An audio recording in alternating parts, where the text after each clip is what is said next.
It's a summer of love when a California beauty meets a beach volleyball star. Peggy and Eric were the quintessential Newport Beach couple.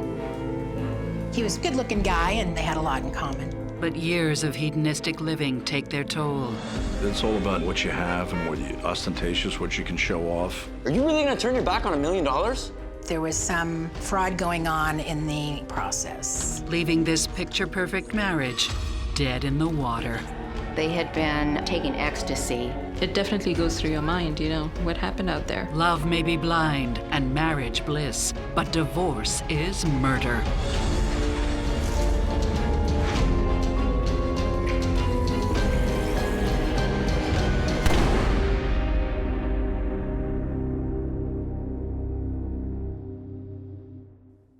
It's 1990, and 31-year-old Peggy Marshall is bursting with hope. Come on in, Mr. Stone. Peggy was probably the kindest, most generous person that I know. Very gregarious, happy. So let's see what we have here. She just loved life, absolutely loved life. Armed with a degree in physiotherapy, she starts a geriatric clinic in her adopted hometown of Newport Beach, California. Oh, if you spend half as much time stretching as you do wooing the ladies, you wouldn't be so tight here. She enjoyed working with the elderly. She had a good knack for that, good personality to interact with them. Okay, so sit down. We'll see what I can She do. just loved helping other people. That was kind of her gift in life, and she loved what she was doing. Peggy is passionate about her work, but what she really wants is someone to love. She had dated lots of people, but she was really looking for somebody to settle down with at that point and to build a life with and kind of get out of that dating scene. She gets her wish before long when she spots the man of her dreams. Eartha Peggy. Come in, Peggy. She saw him and, you know, was very attracted to him and was like, "Who's that?" And I said, "Oh, that's Eric." 24-year-old volleyball ace Eric Beckler is a poster boy for Southern California living. He looked like a Newport Beach guy. Muscular, he worked out. Very athletic, perfect physique, perfect brain, perfect everything.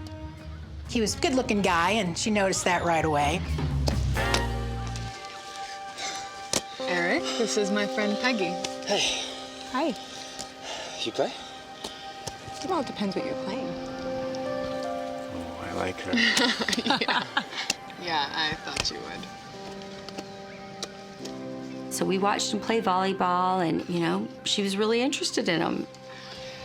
Wow. And so that night, we went on to a party together, and it didn't really matter that they were at a big party. We weren't really socializing with a lot of other people, but really spending that time together. Hey. Wow, that was fast. All right. Thank you. You're welcome. You are quite the athlete. I can be. I'm training for the triathlon next month. Have you ever done one of those? Shut up. You serious? Yeah. Okay, we are totally training together. Yeah? Yeah. Okay. No, I'm serious. Like, we're doing this. This is a real thing. All right, I will join to that. To training together. She was also into sports. She was quite a swimmer and into water activities, so that attracted him right away to her. Triathlon. Yeah. I'm a swimmer. Really? Yeah. That's like my weakest event. Really? Yeah. I think they found they had a lot in common. Maybe you could show me a couple I moves. will definitely. And that was really it. That was love at first sight for Peggy. And so it seems for Eric, too. This is gonna be fun. They didn't have children, they didn't have people to answer to, and so their life just consisted of fun and fun activities. It was just a fun relationship.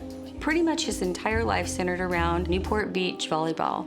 He did not have a career in any sense that I was aware of. But there's more to their budding relationship than sports. Just months after meeting, Peggy moves Eric into her Newport Beach apartment. Eric had basically a pair of volleyball shorts to his name. So he went from nothing to having a stability, you know, a good life, living in a nice area when he met Peggy. Your shorts? You mean this rag? Right. I'm going to use them to wash my car. Years. Thank you very much. Eric could see that Peggy was very successful, that she had her own business, that she was doing really well. Some men may not like that. Some men may have no problem with that. Peggy and Eric make it work, no matter who wears the shorts. Eric made Peggy feel really desired. She is so into Eric that living together just isn't enough. Peggy hired Eric really quickly. She thought, well, this is one more way that he can spend some time with her. He did the books mostly and helped with little things around the company. Check it out. You just enter your revenues here and your expenses there. I knew there was more to you than just good looks. They each had their separate talents and strengths and made the business grow quite rapidly. Another thing that's growing is their bank account. They were successful and they had plenty of money to spend. They spent it on clothes, they spent it on vacations, they spent it on dinners, they spent it on furniture, they spent it on a lot of different things. And so all of a sudden, Eric's whole world, changed and got a lot bigger and a lot better. And Peggy even lets him manage some of the money, as if it were his own. They had totally separate accounts and they would split the bills. In other words, Eric wrote checks for some things and Peggy wrote the checks for others. When they get engaged, it's all on her. You like it?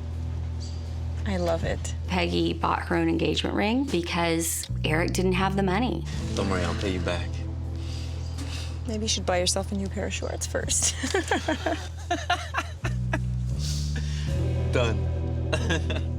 Being a big romantic wasn't him, it wasn't his style. Psychotherapist Stacy Kaiser and forensic psychologist Brian Russell are concerned about the couple's relationship to money. The potential for problems with Peggy and Eric at this point are that Peggy could be resentful that she is making more money, and that Eric could be resentful that she's making more money, and oftentimes men will feel emasculated, not manly enough, if they aren't the breadwinner, and so I would worry about that as well. Usually ambitious women like Peggy tend to want a similarly ambitious guy. They tend to not have as much respect for or attraction to a guy who does not also seem to be kind of a go-getter like them. Now, there is an exception, and the exception is the woman who sort of likes that she's got sort of a leash on a guy by having him be sort of dependent on her, and that may be what we see here happening. Peggy is 8 years ahead of him on the career track, and so it's possible that over time he could step up his game and begin to work more and play less. But so far, Eric isn't really showing me any interest in doing that. That doesn't stop Peggy from having the wedding she's always wanted. They went to Germany and got married in a castle. She wore a beautiful dress. Her whole family went with her, which was very important to her. It was really the wedding of her dreams. And almost right away, Peggy gets pregnant. She was very excited. She always wanted to be a mom. I'm out, babe. Hold on, do you prefer pastel pink or delicate rose? I didn't get any sense of him being overly excited. You're both pink. I trust your opinion. Good luck. But that did not dampen Peggy's excitement at all. Much to Eric's relief, having a baby doesn't change their lifestyle too much. They continued to do a lot of all the same things that they did. They would just take her with them whenever they went to the beach. Parenthood suits them so well, they have a second child 1 year later, and soon relocate to a house on scenic Cliff Drive, which they buy for just under $1 million. It overlooked all the bay, so they had a beautiful view. It was a gorgeous home. Peggy and Eric Beckler were the quintessential Newport Beach couple. They really led the life that everyone would want to lead. But it's not all as perfect as it seems. I think it was really hard for Peggy. She didn't get a lot of sleep. It really kind of began to wear on her a bit because she was doing it all, Babe? You take over for half an hour? I really need a break. Oh, shoot. I'm on my way out, but I'll be home soon. Where are you going? Toby's waiting for me. I'll be back later. See you, buddy. See you. What time will you be back? I'll let you know. Your daddy can be quite the baby sometimes. She would be home, and Eric would leave and go play volleyball. I think that was quite a bit of an issue in their marriage.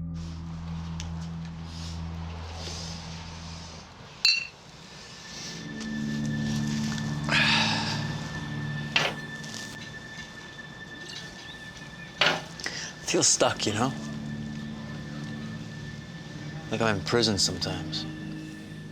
He used to call her controlling and demanding. She was on my case, like, be home, do this, do that. Just wish it was like the way it was before. I feel you, man. I feel you. If you look on the other side, you know, she had children and a business running, and he wanted to go play with his friends. Controlling or not, What's this? what's certain is that Peggy's marriage to Eric I get to decide when we sell it. has hit rough waters. They both spent a great deal of money. This is my business. Sometimes a great offer is too hard to refuse.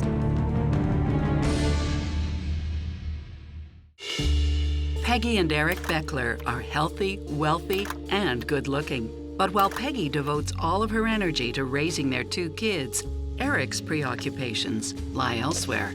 Hey, man. Awesome game, bro. Yeah. So, what's up? You going home, or? Yeah, Peggy's waiting for me. Eric was just a volleyball player. You know, that's what the life he had, and I think he wanted it back. Anyway, I'll give it right home. Juggling fatherhood with beach life becomes even harder when Peggy gives birth to their 3rd child. She wanted a large family. She came from an amazing family with brothers and sisters, and she wanted that for herself. Peggy's dream, however, comes at a price. 2 is a handful, and then 3 is almost impossible when they're all that little. I'm coming!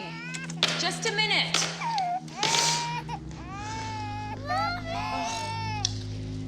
Can you help me, please? Can you just clean this mess? I'll be back. I'm coming! Desperate for a break, the couple attempts to solve the problem by hiring not 1, but 2 nannies. 1 during the weekdays and 1 on the weekends. But the extra help at home is all the excuse Eric needs to go out even more. She did the cooking and the cleaning, and she went to work, and she brought home the money. And Eric is happy to spend it. He would leave and go down and play volleyball at the beach for hours, you know, and not come home for 6 hours. Cheers, brother. Cheers. She would call looking for him, and then he wouldn't answer the phone.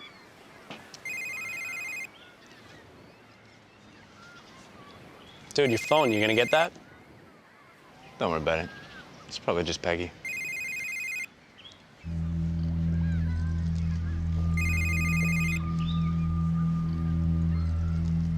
She would call me and say, you know, what's going on? You know, we have these beautiful children.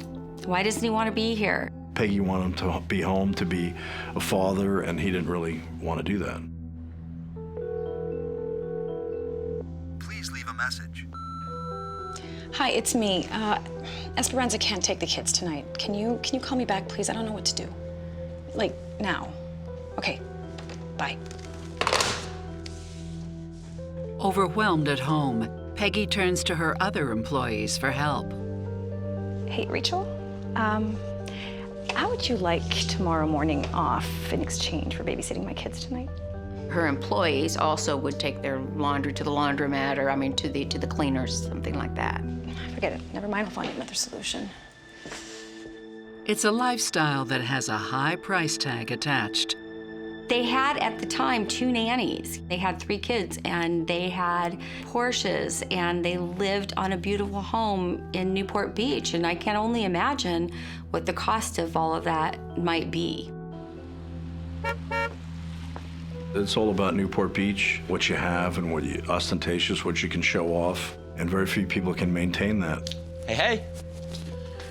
What's this?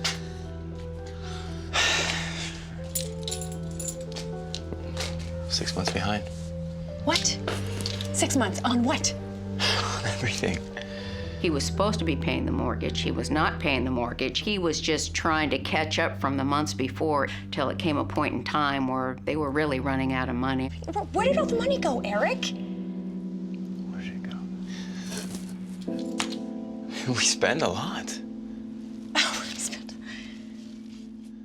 They both spent a great deal of money. Peggy spent a great deal of money, and Eric spent money as well. We got this. Okay? We'll get it back. We got this. Yeah. It was like, you know, things are getting a little tight here and we need to make some adjustments. Just when things are at their worst, Peggy catches a lucky break. Eric and Peggy were approached by another company to buy them out because they were very successful. Peggy was torn by that because it was her baby, her business. I don't know that Peggy wanted to see her company go someplace else. But Eric doesn't see it that way. No, I don't want to talk about it. Would you just listen to reason for 1 second? This is my business, not ours. Basically, he wanted to just get rid of all the issues, all the hassles, and just enjoy the money and not have to work. Get back to work. I think that Eric and Peggy probably disagree about accepting this buyout offer because Eric tends to be more of a short-term gratification guy. Peggy's a little bit more of a long-term, gradual business builder. It may be that Peggy sees the loss of the control of the business as sort of a failure. Career and financial stressors are two of the greatest sources of conflict in a marital relationship. So that combination, along with the rest of the stress they have going in their lives, is not going to be good for their relationship. No, I don't want to look at the offer again. I read it. I am not interested. Don't you get it? There were reports from neighbors of a lot of screaming and shouting going on between Eric and Peggy Beckler. Listen, I started this business, okay? I get to decide when we sell it. It's not yours. Just leave me alone. Look, I know it's your business, but are you really gonna turn your back on $1 million? Eric, it's just money. I don't care. It's my business. Do you understand? Sometimes a great offer is too hard to refuse. Okay, fine. We will sell the business. Happy? There is a silver lining. So, how's it going? The new buyers wanted them to stay on and run the company, so there was a win-win for everybody. Things are looking up, for a little while anyway. As the years went on, Peggy really took initiative to do a lot of things that Eric liked. Yes! She learned to play volleyball. That wasn't bad, right? She made sure that he knew he was the center of her world. But Peggy doesn't seem to be the center of his. It was supposed to be a special night. I made him dinner and I don't know what else to do. Peg, you're not doing anything wrong. Then where is he? Peggy called me and was crying and upset and, you know, wanted to know why Eric was gone all the time and where was he going. I just want him to come home, you know? I think she had serious questions about if he was cheating. With the marriage in a shambles, Peggy's career also suffers a serious blow. I don't understand. What exactly are you accusing me of? There were rumors that there was some fraud going on in the Medicare billing process. It's easy. Check it out. Eric Beckler was doing the books at that time. I don't know if they were billing for patients that they weren't seeing, but the billing was for services not rendered. Her company may have been draining its clients' Medicare providers for years, and someone needs to be held accountable. I don't know if she felt it was her fault or her responsibility, but she was quite concerned about it. The new owners of the company found that it was unacceptable and had to let them both go. They could basically fire them as executives, and that's eventually what they did, just several months after they bought the business. What's going on, babe? Don't talk to me. She was very unhappy about that. She was very depressed, and marriage had been bad for a while. The business. And with the fraud investigation in the hands of authorities, there's no telling what will happen. She was afraid she was going to be arrested. So I'm sure Peggy was under a lot of stress. That was the time that things started falling apart in her life. And those things are about to get worse, much worse. She wanted to be super desired by Eric. There was a person screaming hysterically in the water, basically nonsensical, just screaming and screaming. After Peggy and Eric Beckler's company is bought out, Peggy is investigated for fraud. On the home front, things aren't much better. She had concerns about their relationship. It wasn't going well. She wanted Eric to love her the way that she loved him. Not today, babe. She wanted Eric to want to spend time with her the way that she wanted to spend time with him. I don't think that he had those same feelings for her.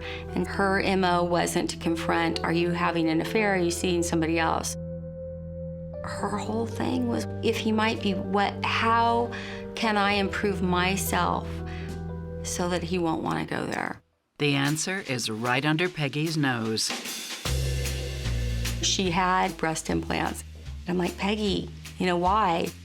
And she just really said, I want to be the best that I can be, because she wanted to be super desired by Eric. It's very difficult to control somebody else's behavior by changing yourself. And I'm worried that she is blaming herself for things that aren't her fault and making major, expensive efforts that are probably futile.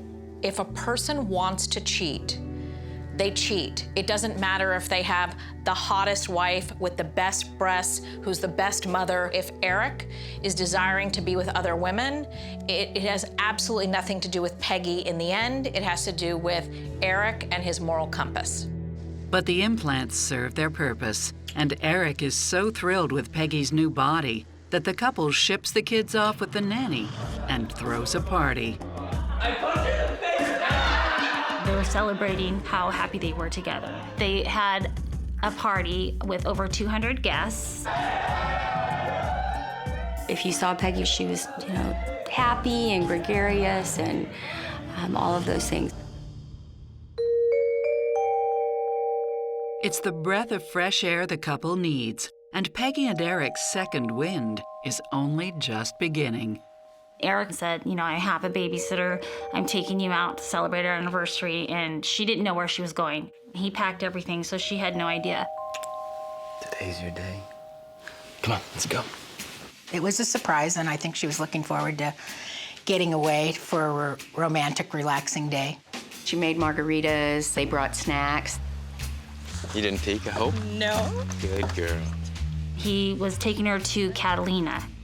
They were going to have a fun, romantic getaway out in the water. It's gonna be so much fun. Just the two of them. Peggy probably thought, oh my gosh, Eric's doing something for me, and we're making progress, and everything's gonna be okay. Until tragedy strikes. Hours later, passengers on a yacht spot Peggy and Eric's empty motorboat spinning in circles 4 miles off the shore. And that's not all they see. There was a person and a boogie board screaming hysterically in the water, basically nonsensical, just screaming and screaming, and so they called for the Coast Guard. It's Eric, and he has quite a story to tell. While they were out in the boat, he said they had drank margaritas. We had a couple of drinks. We had sex twice. That was good. The margaritas weren't bad either. And then we decided to go home, and I told Peggy I wanted the boogie board. And this huge wave came and threw me into the water.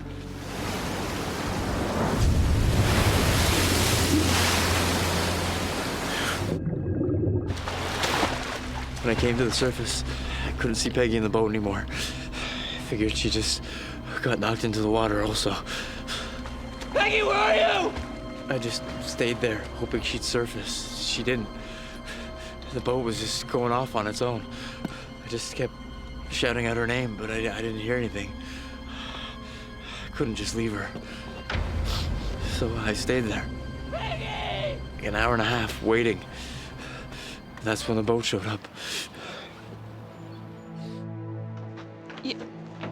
The news hits Peggy's friends and family hard. Okay, I'll call you back. A friend of mine called me very early and said, Glenda, have you read the newspaper? And I said, no. And she said, Peggy's missing.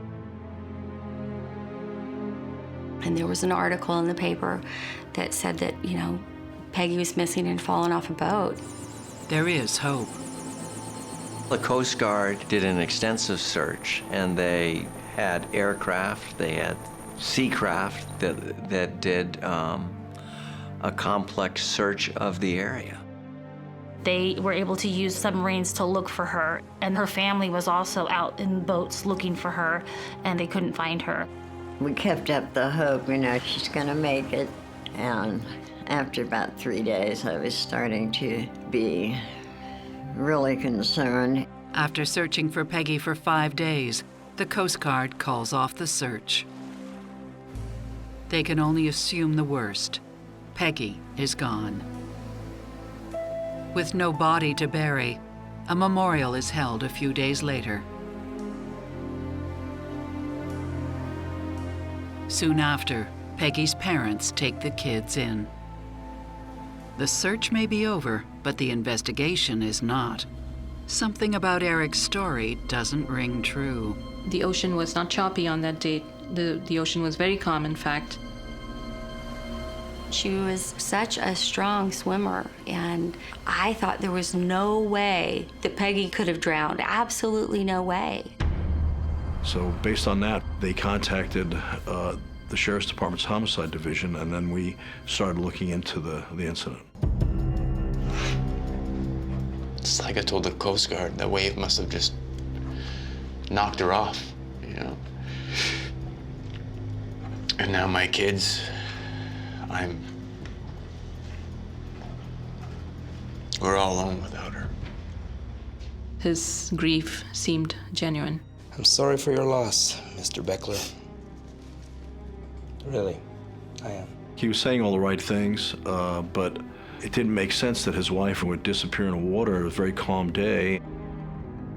Police interview Eric's best friend, Toby Baker, who confirms that Eric and Peggy were happy for the first time in years. His statement to us was that he wasn't aware of any issues in their marriage. They were happily married, and he was shocked by this whole situation.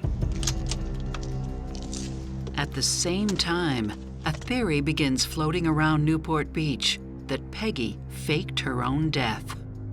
The rumor was that she was afraid she was going to go to federal prison for fraud and is living somewhere in the Caribbean having nice drinks or something. We had not found a body, and so that did leave it open for them to say that maybe she was not dead.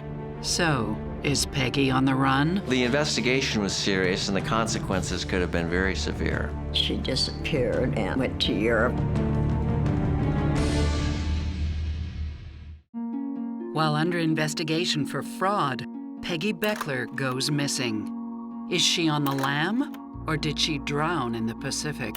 Without a body or any leads, the case goes cold. I had no idea what happened to Peggy. Absolutely none. Embarrassing her family would be awful to Peggy. People may go to prison for 10 or 15 years for the nature of the fraud that was involved. The investigation was serious, and the consequences could have been very severe because Peggy really ran the business. The focus of the investigation was directed towards her. Who knows, Peggy might have just swam ashore and is living a happy life somewhere else. Meanwhile, Eric continues to grieve. Peggy was considered missing at sea, and Eric was a distraught husband who lost his wife. I just couldn't even imagine going through that. Within months, money is running out, and Eric decides to reinvent himself as a website designer. Eric started an internet business, and he went to a trade show to promote his services, his company. He needed a model to attract attention to his booth, so he asked a photographer friend of his to send a gal. Enter model and part-time actress Tina New. I was hired to work at a trade show for him, and he was really, really nice, real respectful. Tina's a natural performer. She had some walk-on parts with a few different TV shows. She did a lot of modeling. And consequently, that's how Tina ended up there. Oh, look at him, he's so cute. Yeah, that's my youngest. Real character, that one. Their mother must be really beautiful. She was. She definitely was. She passed away in the summer. So. Oh, no. I'm so sorry. Thanks. He told me that his wife had died in a tragic boat accident 3 months before, and so I automatically felt sorry for him. It's a nice restaurant by the pier. You hungry? Yeah, okay, let's go. Great. See you around. Eric is a welcome change for Tina. Thanks. She had been involved in some in the past dysfunctional relationships involving drugs and alcohol. Eric Beckler was a breath of fresh air for her because he was a good guy. But is Tina the right girl for Eric? Tina New did have a past. She was convicted of a fraud, and she did have some past run-ins with the law. When I met Eric, I had just started using drugs, and I took myself into a detox place and said, I need to go get help. You know, I'm gonna fix my life. And my car's in the shop because I got in a car accident. My electricity is shut off. My pager goes off, and it's this job to work for Eric. So he was just my hero. And, you know, he and I were together from that point on. Like in a symphony. If you forget what you're doing, you just... He took her on cruises, they wined and dined. I think their happiness was very evident to the community and to their closest friends. What's also evident is how quickly Eric is moving on. I think that was a bit of a puzzle as to how someone who had just lost his wife less than 3 months ago could be so happy again. People have different ways that they deal with their grief, and each individual has to answer for the manner in which they deal with these traumatic events. So just gray hairs? Yeah. The fact that Eric is willing to move on so quickly suggests to me a pretty profound selfishness. Is awfully quick for a husband who supposedly was happy with the marriage as it was when Peggy disappeared. I look at Eric and Tina's relationship and I see that Tina is a mess and doesn't have her life in order, and Eric is a mess and doesn't have his life in order. So to me, it's just two messes making an even bigger mess. I think that neither Eric nor Tina is really in a good place to even know if they can build a solid foundation for a long-term relationship at this point. Indeed, this foundation is anything but solid. Eric's new business bites the dust after just a year, and so do his finances. The phone would ring off the hook with bill collector after bill collector all day long, day and night. Eric was also involved in the stock market and wasn't doing very well.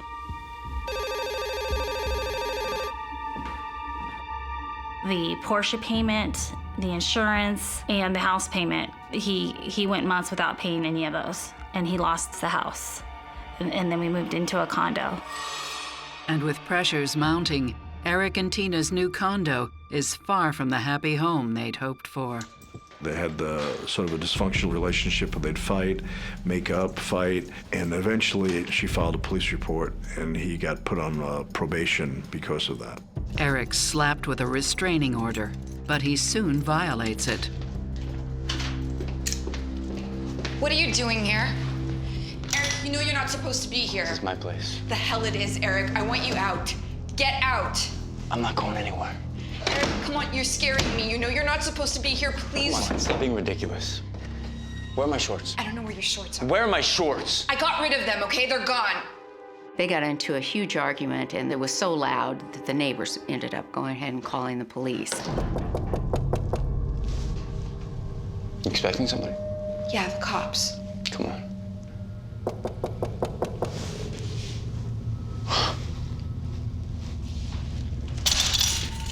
You watch yourself, bitch. he did not want to be caught there because of the restraining orders, so he took off. Hi, detective. Come on in. Early on, I had given Tina a business card. Okay, look, I've got something to tell you about Eric. Something nobody else knows. And that's when we started really working with Tina. Okay, so this is what happened. We were out clubbing one night, and Eric's buddy brought over some ex. And when we got home, we were both still really high, and I turned to Eric, like out of the blue, like something hit me, and I said, "You killed her." Why would you say that? I know. I think a part of me has always known. To this day, I don't know why I said what I said, because I said, oh my God, you hit her over the head. Tina's story to police is that Eric is responsible for Peggy's death. And he used the party they threw as an elaborate ruse so he could kill her. He planned this big party 2 days before so everybody could see how happy they were and how good they were getting along. He and Peggy were out taking the boating trip on their anniversary, and they had a couple of drinks, and they had sex a couple of times. And moments later, Eric sneaks up to her and kills her. And so I'm sitting there laying next to him going, oh my God, oh my God, oh my God. But there's a problem with Tina's admission. What Eric told you isn't enough to put him away. They were taking drugs which are mind-altering. So that played a very large part in this alleged confession and makes it very unreliable. Since it's all hearsay, Detective Murphy needs more from Tina than Eric's drug-addled confession. Listen to me. I need you to help us. Peggy needs you. Tina agreed to be an informant for the sheriff's department. But nobody's prepared for what Tina's about to find out. How do I know you're not going to hurt me? He thought that would excite her.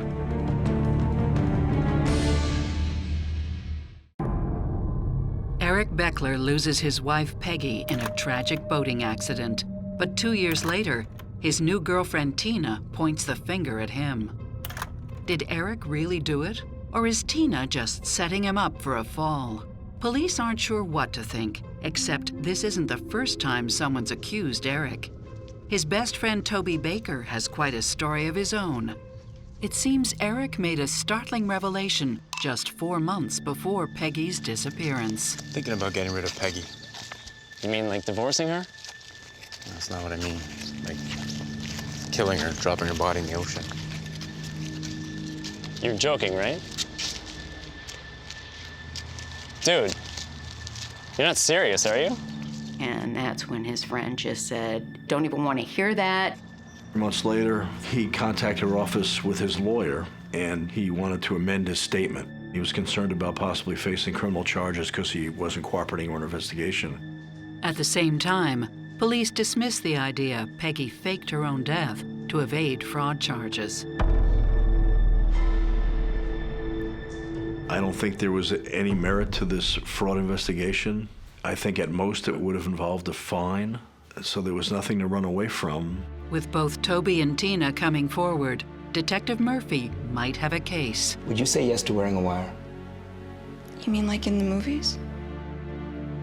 Tina agrees to meet Eric once more, only this time she's playing for keeps. You need to tell me more about Peggy.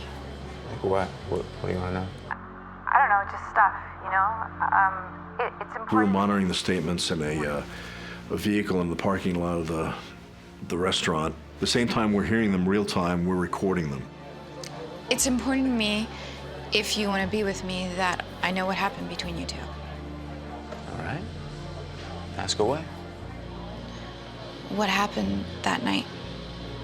divorcing her would have been easier. Easier, yes. Maybe. Better? No. He says if we got divorced, she would get the money, and that wasn't an option for me. You okay? Yeah, it's just hot in here. She was concerned through the whole meal that a wire was going to show or he was going to see something. And then she asked him, So who's to say that I won't be next? There won't be a next time. I swear. And he said, Tina, I promise I will never do anything like that ever again, is what he said. Ever again is tantamount to a confession. And that's when the cops know they have their man. we knew that the DA would file charges based on that. Okay. So a toast to us.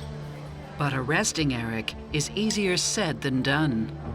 The plan was I was supposed to drop off Eric, but the problem is, since I was drinking, Eric says, "You've been drinking, let me drive," and he takes my car keys and he takes control of the car. And he starts driving me on a freeway, and I have no idea where I'm going.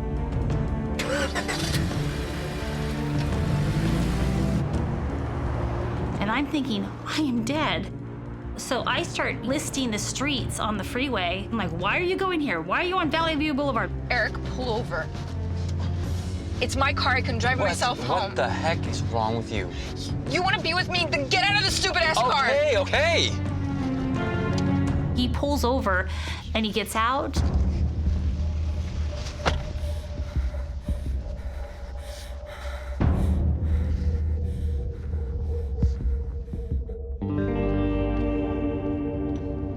And then, like, about 5 minutes later, I'm going home and I hear a honking noise, and it's the homicide detective going, "You did a great job, pull over," you know. But I was like, I don't give a crap anymore. I don't know if you guys are even here, but I'm done with the guy. After they left the restaurant, we ended up following them, and when they separated, we ended up arresting Eric. Eric Beckler, you're under arrest for the murder of your wife, Peggy. Are you serious? Really?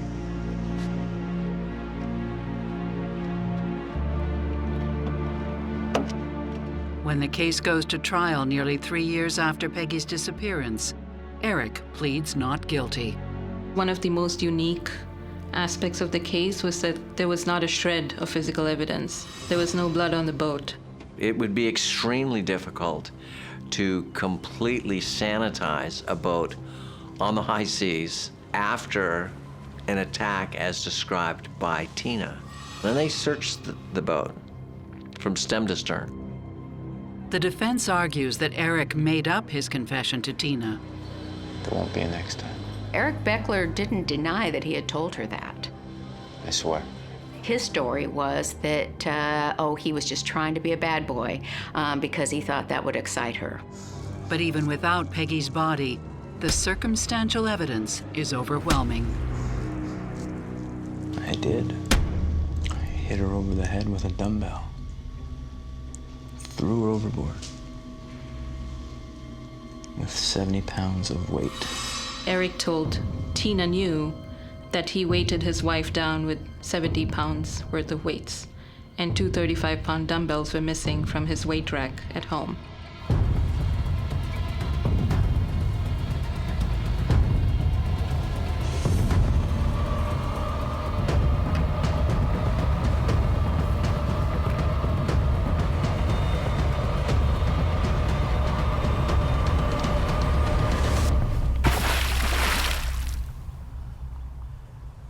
And this was not in the area that the Harbor Patrol was looking.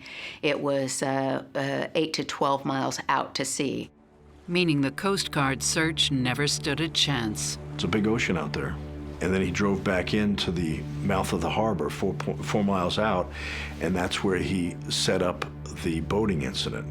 And that's when he jumped off the boat and waited for someone to come. Peggy! Eric's motivation is as simple and as old as the color green. Eric and Peggy had $2 million life insurance for each of them, and also they had some insurance on the children. A month and a half before the boating incident, Peggy wanted to change the beneficiary to her children and take Eric off them. No, he should no longer be listed as a beneficiary. Hey, babe. Yeah, Glenda, okay. 9 o'clock tomorrow. Okay, bye. What you up to? Just talking to Glenda. That kind of tells you what's going on in her mind about her trust of Eric Beckler, and he did not know that at the time of her death. But the prosecution's most valuable asset is Tina. I said to them, no matter what I've done personally, before or after, has nothing to do with the fact that he killed his wife. On February 1st, 2001, Eric Beckler is found guilty of first-degree murder and sentenced to life without parole. Based on what the prosecution presented as evidence, they did prove beyond a reasonable doubt that he did it. He never seemed all that attached to Peggy. He certainly did not seem attached or interested in his kids. And it is that lack of attachment that enabled him to go and kill her because he doesn't have a regard for her. The extreme escalation of that self-centered hedonism that we saw in Eric back when he met Peggy is the kind of self-centered hedonism that can make a murderer. Eric's sentence is a mixed blessing. Certainly there was that feeling of relief and being ecstatic, but there's also this devastating feeling, that makes it so final and so real. I believe that based on his sentence, he's likely to die in prison. I know my son, and he's not capable of doing a crime like that. He's not that type of person. It definitely goes through your mind, what happened out there. Only one of them is here to tell the story. Although Eric's conviction is justice to some, Peggy's body remains in its watery grave. She's not coming back. I don't have a best friend. Peggy's mom doesn't have her daughter. And so it's sad.